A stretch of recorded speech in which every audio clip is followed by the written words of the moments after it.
জুমার দিন শুক্রবার আসর নামাজের পরে একটা আমল করুন, 1 ঘন্টায় আপনি মাগরিবের আগে ফলাফল দেখবেন ইনশাল্লাহ। নিজের মাঝে ফলাফল দেখতে পাবেন।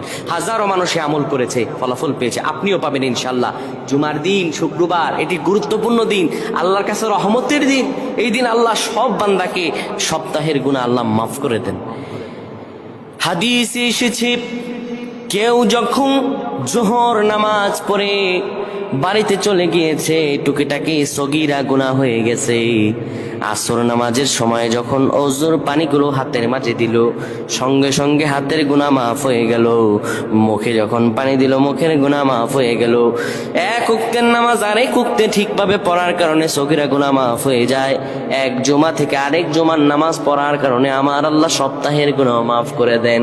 এত ফজিলত আল্লাহ রাব্বুল আলামিন দেন, কবিরা গুনাহ মাফ হয় না, সগীরা গুনাহ মাফ হয়, ওটা বুঝতে হবে। এই জুমার দিন আসর নামাজের পরে গুরুত্বপূর্ণ দোয়া কবুলের সময় একটি দুরূদ 80 বার পড়বেন, কারোর সঙ্গে কথা বলবেন না।